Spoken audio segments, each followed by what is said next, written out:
오늘은 광야의 시기에 피해야 할 주파수란 제목으로 하나님의 말씀을 나누도록 하겠습니다. 하나님의 손에 붙잡힌 그리스도인의 삶이라고 하는 것은 현재 자신의 모습에서 하나님께서 원하시는 모습으로 계속해서 변해가는 영적 성장의 여정입니다. 그래서 하나님께서는 우리의 믿음을 하나님께서 원하시는 수준으로 끌어올리시기 위하여 우리의 인생 가운데 여러 현실과 국면들을 허용하십니다. 근데 우리의 믿음을 끌어올리시기 위해서 하나님께서 인도하시는 여러 가지 현실과 국면 중에 하나님께서 우리로 하여금 반드시 걸어가게 하시는 길이 있습니다. 그 길은 바로 광야길입니다. 광야길은 하나님이 사랑하시고 하나님이 통치하시는 자라면 예외 없이 경험하는 길입니다. 성경의 인물들을 보시면 다 광야길을 경험했습니다. 아브라함, 야곱, 요셉, 모세, 오늘 우리가 보고 있는 이 다윗, 그리고 엘리야, 예레미야, 신약에 와서는 사도 바울, 그리고 예수님의 제자들 뿐만 아니라 예수님조차도 광야길을 경험합니다. 한 번 경험하지 않았습니다. 여러 번 경험합니다. 그러니 하나님의 손에 붙잡힌 바 된 우리 성도님들의 인생도 지금까지 살펴보시면 크고 작은 광야길을 경험하셨을 것이고, 지금 현재도 그 광야길을 힘들게 걷고 계시는 분이 계실 것이고, 앞으로도 그 길을 경험하시는 분이 계실 것입니다. 사실 우리 중에 광야길 좋아하시는 분 계십니까? 야, 광야는 흥분된다, 내 체질이다, 야, 드디어 광야구나 라고 그걸 맞이하시는 분들 계십니까?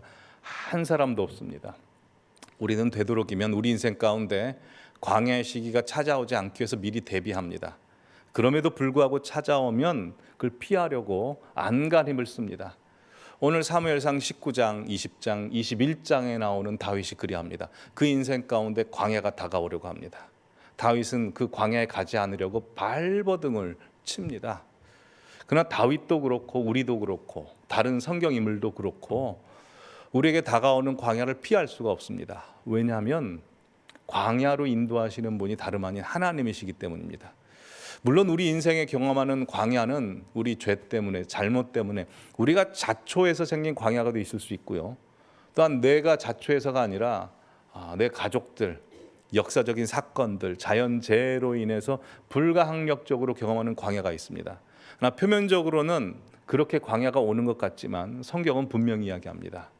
모든 자연 만물과 인류 역사를 섭리하시는 하나님께서 그 모든 것을 합력하여 우리를 광야로 인도하신다라고 말씀합니다. 과연 그럴까요?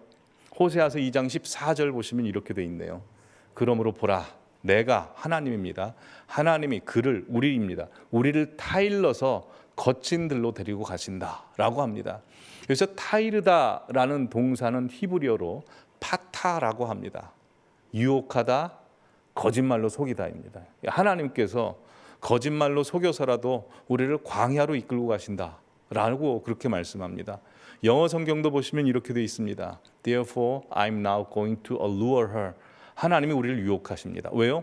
I will lead her into the wilderness. 하나님이 우리를 광야로 데리고 가시기 위해서라고 합니다.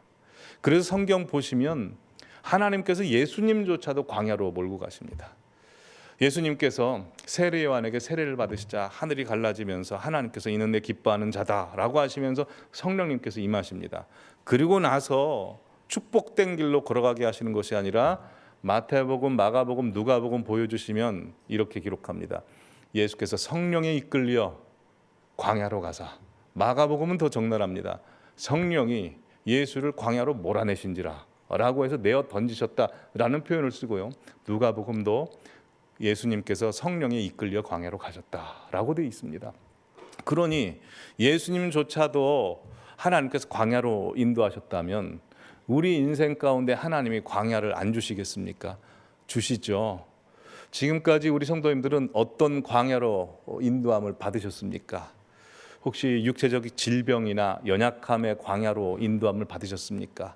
아니면 자녀 문제, 가족 간의 문제, 불화의 문제, 인간관계의 문제의 광야로 부름을 받으셨습니까? 아니면 경제적인 어려움, 사업의 문제, 조급함의 문제로 광야로 인도함을 받으셨습니까? 아니면 이 모든 것을 다 경험해 보셨습니까?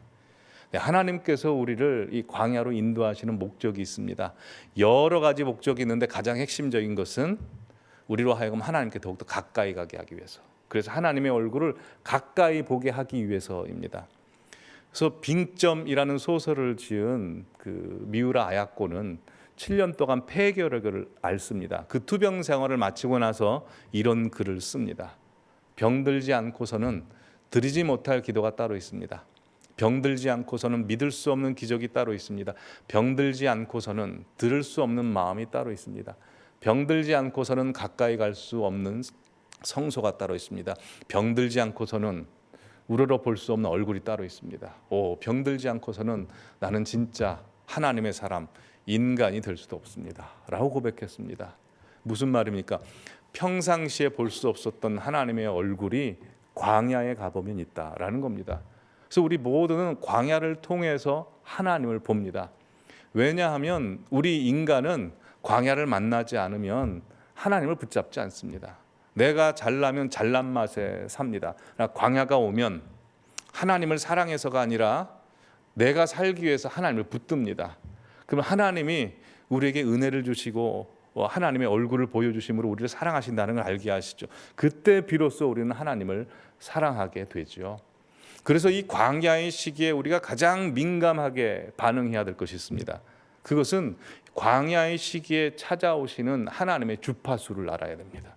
여러분, 우리가 자동차에 라디오를 켜고 한두 시간 고속도로를 쭉 달리다 보면 잘 들리던 라디오 방송 소리가 찌직거리면서 안 들리죠. 왜 그렇습니까? 그 지역마다 라디오 채널이 주파수가 바뀌기 때문입니다. 마찬가지입니다.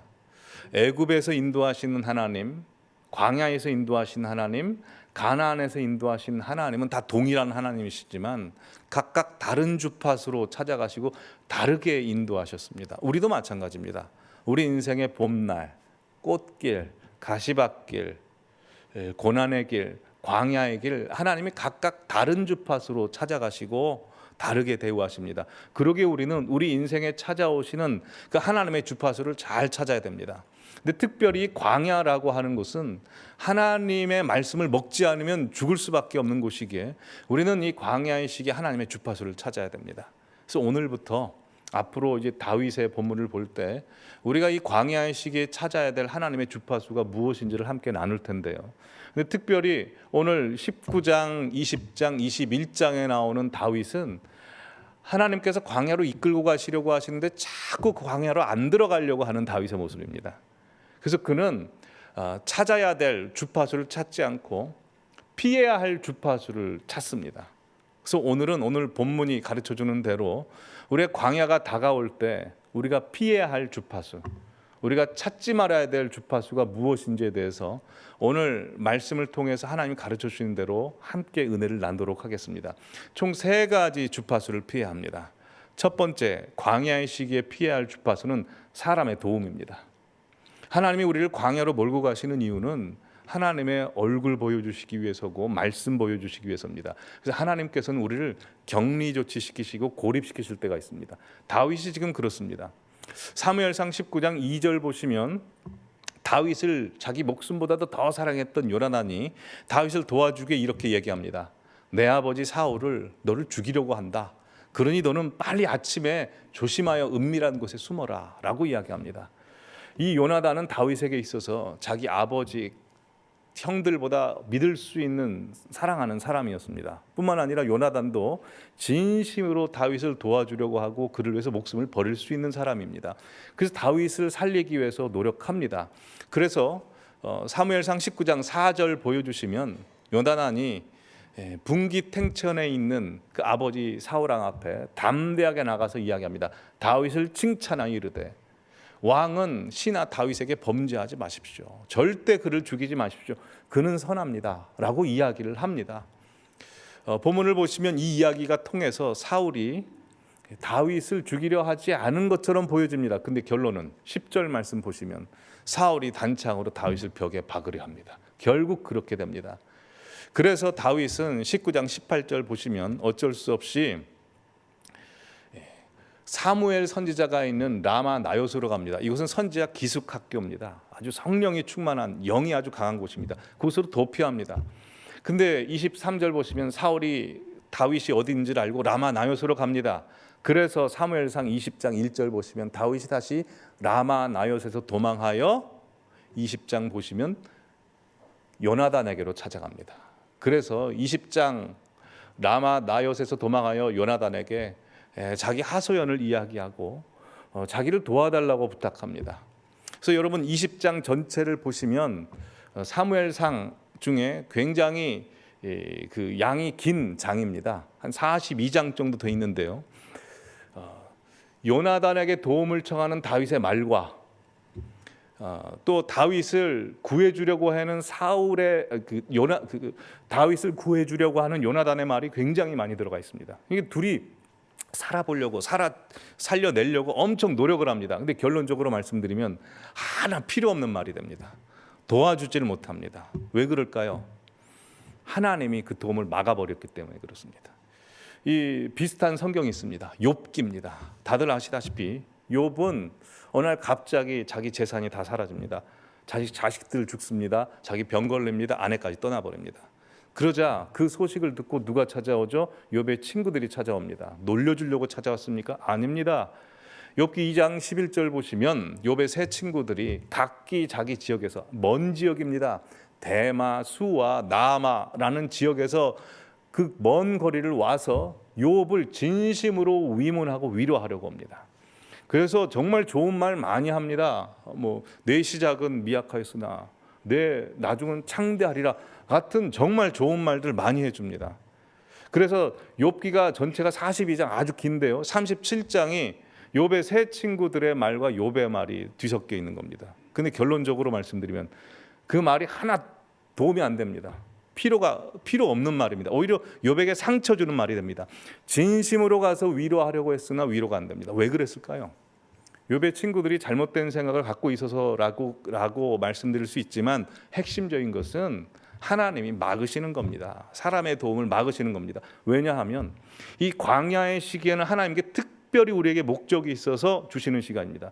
그 시간에는 하나님만 답이 돼야 되고 하나님만 도움이 돼야 되고 하나님만 해결자가 되어주셔야 됩니다. 하나님이 주시고자 하는 걸 주셔야 됩니다. 근데 인간의 생각 가지고 선한 마음으로 간다 할지라도 도와주면 하나님이 그걸 막아버리십니다. 오늘 본문에도 마찬가지입니다. 요나단이 천사 같은 마음으로 다윗을 도와주려고 무진장 애를 씁니다. 다윗도 그 천사 같은 요나단의 마음을 알고 가서 의지합니다. 근데 안 돼요. 왜냐하면 하나님이 다 원천 봉쇄하시기 때문에 그렇습니다. 그러기에 특별히 하나님께서 성도님들에게 광야의 시기를 주실 때 있습니다. 그때는 사람의 도움 의지하지 마시기 바랍니다. 배신감만 느낄 수 있습니다. 또 진짜 나를 도와주고자 하는 내 부모, 형제, 내 친구들이 있습니다. 도움 주려고 할 수 있습니다. 하나님 그 막으십니다. 오히려 그 도움 받으면 역효과 납니다. 그걸 누가 잘 알고 있었는지 아십니까? 사무엘이 잘 알고 있었습니다. 그래서 다시 19장 18절 보여주시면 다윗이 도피합니다. 라마, 사무엘이 있는 선지자 학교로 가서 사울이 자기에게 행한 것을 다 고합니다. 미주알 고알 다 고했다는 것은 여러분 다윗이 사무엘을 진짜 믿었다는 겁니다. 의지했다는 겁니다. 뭘 기대하고 다 이야기했을까요? 사울을 통제할 수 있는 사람은 사무엘밖에 없다고 생각했습니다. 그 사무엘이 사울을 꾸짖고 다윗을 안전하게 보호해 줄 것을 생각하면서 간 겁니다. 근데 18절 이하를 쭉 보십시오. 희한하게도 사무엘의 반응이 하나도 안 나옵니다. 아가 힘들었는가 하고 위로도 안 해줍니다. 아마 분명히 이렇게 얘기했을 겁니다. 기도해라 하고 거들떠 보지도 않았던 것 같습니다. 그래서 나중에 사울 왕이 라마나요스로 찾아왔을 때 성령이 너무나 강하기 때문에 악신이 떠나고 성령 충만해서 사울이 갑주를 다 버리고 예언을 하거든요. 거기는 안전한 곳입니다. 근데 다윗이 거기서 피해서 나와 버립니다. 왜요? 사무엘에게 기대했던 도움을 받지 못했기 때문에 나와 버리는 겁니다. 되게 부끄러운 과거가 있습니다. 제가 신대원 입학해서 이제 처음 사역지를 나가려고 할 때 제가 정말 가고 싶은 교회가 있었습니다. 아주 크고 대접도 좋고 학교에서 가깝고 굉장히 당시에는 너무나 좋은 교회였습니다. 그래서 마침 그곳에 자리가 빈다는 그 소식이 들려왔습니다. 그리고 그곳에서 교육부 총괄 맡고 있는 이제 목사 안수를 받게 되는 전임 전도사 분이 계셨습니다. 그래서 잘 됐다 싶어서 신세계 백화점에 가가지고 백화점 상품권, 그때가 제가 25, 6밖에 안 됐습니다. 그 10만 원 거금을 들여가지고 백화점 상품권을 가지고 그 분에게 찾아갔습니다. 그걸 딱 드리면서 자리가 빈다는 거 알고 왔습니다. 저 좀 써주십시오 라고 청탁을 했습니다. 근데 그분이 저에게 뭐라고 이야기했냐면, 그래 전도사님 기도해 봅시다 하고 그렇게 이야기해 주는데요. 기도해 보자는 거 얼마나 좋은 말씀입니까? 근데 기도해 보자고 하는 말이 어쩜 그렇게 서운한지요.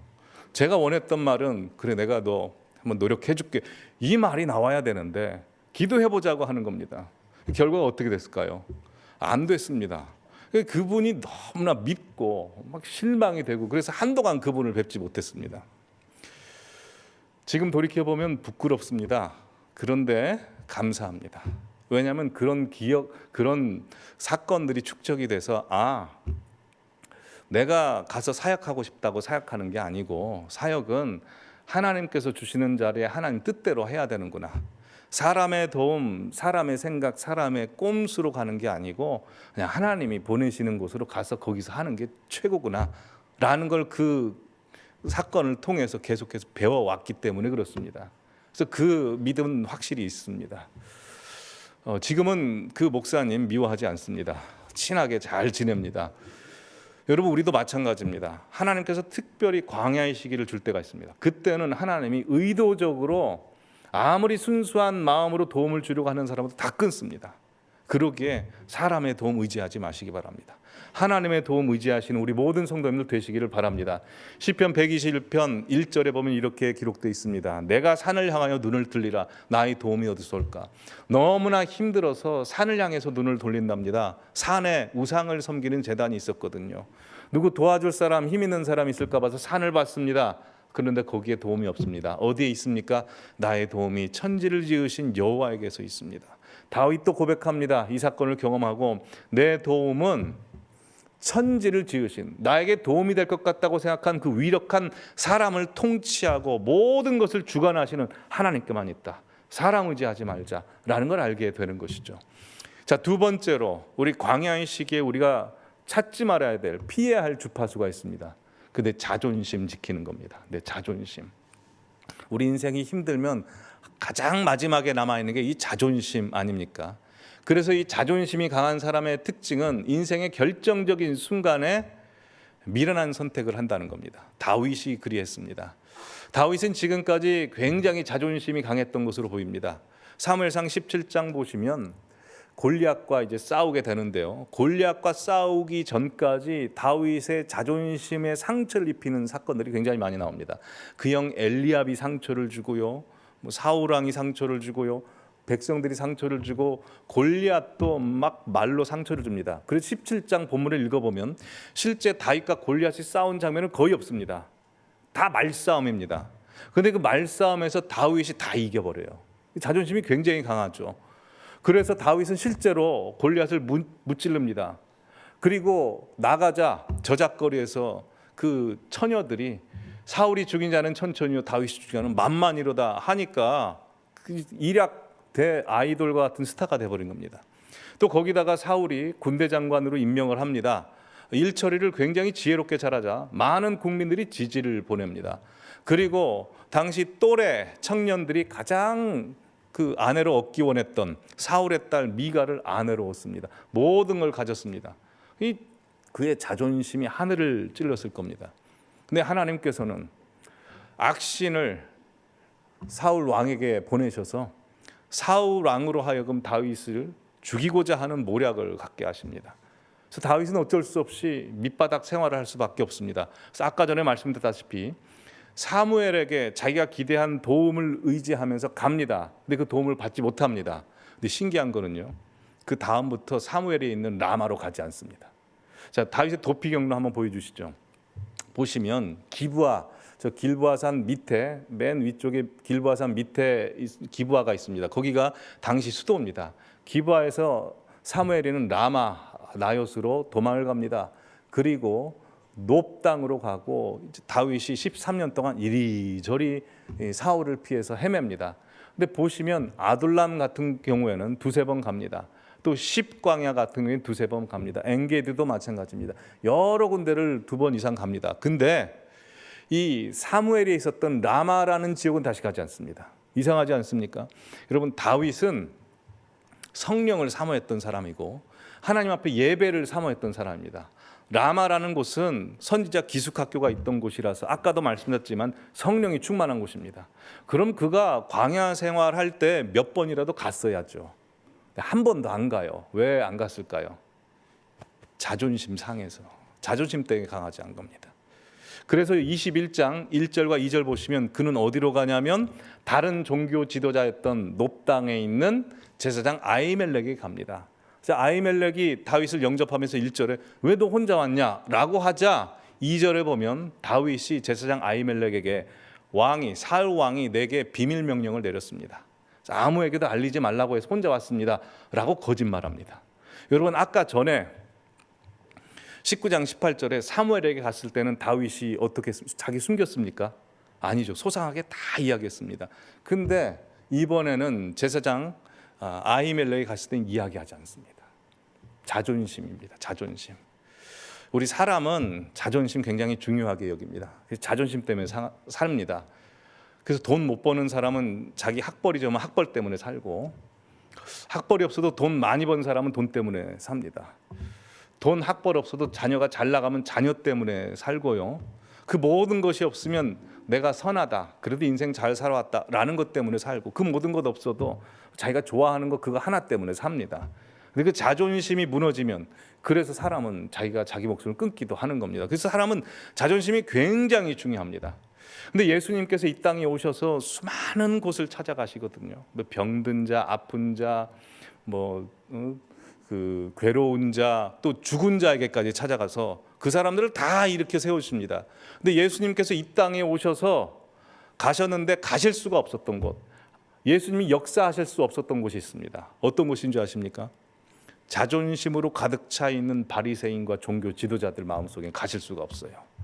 왜냐하면 자존심이라고 하는 것은 내가 우상이기 때문에 그렇습니다. 여러분, 자존심 한번 우리 속을 깊이 해부를 해보면 자존심은 내가 나를 지키고 싶은 마음입니다. 어떻게 해서든지 두 손을 부여잡고 내가 나를 꽉 지키고 싶습니다. 그게 자존심 아닙니까? 근데 우리 사람은 나를 지켜주는 걸 내 하나님으로 생각합니다. 근데 자존심이 강해서 내가 나를 꽉 부여잡고 있으면 근본적으로 누가 나의 하나님인 겁니까? 내가 하나님이에요. 그러니까 하나님께서 자존심이 강한 사람에게는 들어가실 수가 없는 것입니다. 그래서 성경의 인물들, 하나님이 사용하시는 사람들 보면 하나님께서 가장 먼저 뭐 하시냐면 자존심 꺾어버리십니다. 모세 40년 동안 애굽의 왕자로서 학벌도 좋고 지혜롭게 삽니다. 근데 그가 이스라엘 백성을 구하려고 했을 때 그의 자존심 팍 꺾어서 오히려 사람 하나 살인자가 돼서 미디안 광야에서 40년 동안 체념하며 살게 하십니다. 베드로 예수님 죽는 데까지 따라가겠다고 호언장담했습니다. 근데 예수님 3번 부인합니다. 완전히 꺾어져 버립니다. 사도 바울 높은 학벌이고 또한 좋은 혈통 가문이었습니다. 근데 그는 복음 전할 때마다 돌 맞았고요. 또 간질병이 있어서 말씀을 전할 때 폼나게 전할 수가 없었습니다. 자존심이 완전히 무너져 버렸습니다. 하나님이 자존심 성을 무너뜨린 이유가 있습니다. 그 성이 무너졌을 때 비로소 하나님이 우리에게 하나님의 집을 지으실 수 있기 때문입니다. 견고한 성을 지으셔서 하나님의 역사가 일어나기 때문입니다. 그래서 자존심이 무너질 때 그때 우리에게 복이 찾아오는 겁니다. 하나님이 직접 역사하실 수 있기 때문이죠. 우리 성도님들의 자존심이 무엇입니까? 돈입니까? 명예입니까? 자리입니까? 자녀입니까? 아니면 자기의 의로움입니까? 도덕성입니까? 어떤 것입니까? 자기한테 자존심이 있으시면 다 하나님 앞에서 허물어 버리시기 바랍니다. 자존심처럼 쓸데없는 거 없습니다. 하나님 앞에 나올 때는 나만 장군이 갑옷을 다 벗고 자기 문둥병인 몸을 그 하나님 앞에 드러냈듯이 그렇게 나아가시기 바랍니다. 그럼 주님이 그 모든 것 해결해 줄 줄 믿습니다. 그래서 오늘 본문 보시면 이제 하나님께서 다윗의 자존심을 깡그리 무너뜨려 버리십니다. 자, 세 번째, 우리 광야의 시기에 우리가 피해야 될 주파수가 뭘까요? 첫 번째는 두려움이란 주파수입니다. 그리고 그 다음 내 방법, 내 생각, 내 계획이라는 주파수입니다. 왜냐하면 사람이 두려움은 자기가 자기 두려움을 해결하려고 계획을 세우기 때문에 그렇습니다. 다윗도 그렇습니다. 여러분, 다윗이 왜 높당에 있는 제사장 아히멜렉에게 찾아갔을까요? 오늘 본문 8절, 9절 말씀 보여주시면 이렇게 되어 있습니다. 다윗이 아히멜렉에게 이르되 여기 당신의 수중에 창이나 칼이 없나이까? 창과 칼 찾으러 간 겁니다. 그때 제사장이 이르되 9절에 엘라 골짜기에서 네가 죽인 골리앗의 칼이 여기에 있다라고 이야기합니다. 여러분, 17장에서 다윗과 골리앗이 싸울 때 다윗이 이렇게 분명히 골리앗 앞에 얘기했습니다. 너는 칼과 창과 단창으로 내게 오거니와 나는 만군의 여호와 이름으로 간다. 무슨 말입니까? 나는 칼, 창 다 필요 없다. 오직 하나님의 이름만 필요 있다 라고 했습니다. 근데 오늘 본문에 보니 골리앗의 칼을 구하고 있었습니다. 골리앗의 칼이 이 높당에 있다는 것을 다윗이 알았을까요? 몰랐을까요? 본문에 자세히 기록은 안 돼 있습니다. 근데 저는 알았다고 봅니다. 왜냐하면 사무엘상 17장 56절 보시면 다윗이 골리앗을 이기고 골리앗의 머리를 예루살렘으로 가지고 갑니다. 그리고 골리앗의 이 갑옷은 장막에 둡니다. 왜냐하면 당시 적장과 싸워 승리한 사람은 적장의 모든 것을 전리품으로 갖기 때문입니다. 다른 건 다 다윗이 의도를 가지고 갑니다. 성전 세울 예루살렘에는 골리앗의 머리, 그리고 갑옷은 자기 장막으로 갑니다. 칼이 어디 있는지 몰랐겠습니까? 알고 있죠. 근데 다윗은 모르는 척 하면서 자존심 상했기 때문에 갑니다. 왜 갔을까요? 21장 10절에 기록되어 있습니다. 그날에 다윗이 사울을 두려워하여 일어나 도망하여 가드왕 아기스에게로 가니, 사울이 너무 두려워서 골리앗 칼 가지고 가서 아기스 왕에게 찾아간 겁니다. 망명하려고. 골리앗을 죽인 사람이 항복해서 오면 자기 받아주면 자기 살 걸 생각해서. 여러분, 하나님이 다윗을 이스라엘 왕으로 세우려고 하십니다. 근데 할례 받지 않은 블레셋에 가서 살면 되겠습니까? 거기에서 굴복하면 되겠습니까? 아니죠. 선을 넘는 행위입니다. 왜 그랬을까요? 두려움이 찾아오니까. 여러분, 우리도 마찬가지입니다. 사단이 우리에게 두려움의 씨앗만 심어줍니다. 그럼 우리가 알아서 물을 줍니다. 양분을 줍니다. 두려움을 계속 키워나가서 나무를 만들고 열매를 맺습니다. 그리고 따먹습니다. 선악과처럼. 그리고 선을 넘어버립니다. 다윗도 그런 겁니다. 우리도 그러지 않을까요? 우리도 그럴 수 있습니다. 우리에게 두려움이 자꾸 주어지면 두려움만 묵상하다 보면 참아야 될 때 조급한 마음이 와서 내가 살아야 될 길은 이곳이구나 라고 해서 인간의 방법 찾습니다. 그리고 사람을 의지하게 됩니다. 다윗은 찾지 말아야 될 광야를 피하기 위해서 세 가지 주파수를 찾았습니다. 첫 번째로 사람의 도움을 찾았습니다. 두 번째로 자기 자존심 지키려고 했습니다. 세 번째로 두려움의 주파수 때문에 사람의 방법, 자기 계획을 의지했습니다. 어떻게 될까요?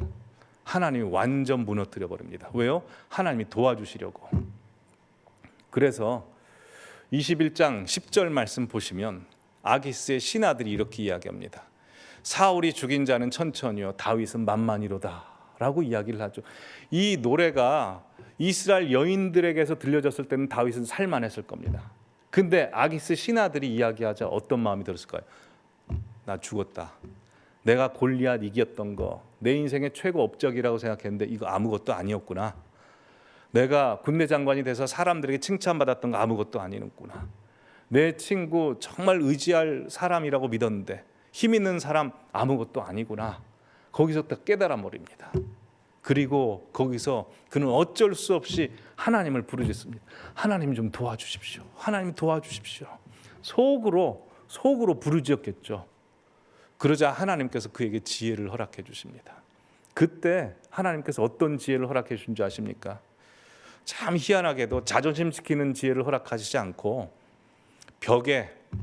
미친 사람이 돼서 자기 등을 확 긁게 하시고 침을 흐르게 하십니다. 그래서 미친 척하여 마치 한신이 시정잡배 가랑이 사이로 들어가는 그 굴욕을 맛보게 하십니다. 근데 다윗은 그걸 다르게 이야기하고 있습니다. 왜냐하면 하나님께서 자기의 기도를 응답해 주셨기 때문입니다. 시편 34편 보여주시면 다윗이 그때 경험한 걸 이렇게 기도문으로 썼습니다. 내가 여호와께 간구하매 내게 응답하시고, 먼저 하나님께서 뭐에서 구해 주십니까? 기도했더니 그 가운데 하나님이 두려움에서 나를 건져주십니다. 그리고 두 번째로 내 자존심이 깡그리 무너졌는데 그게 아니랍니다.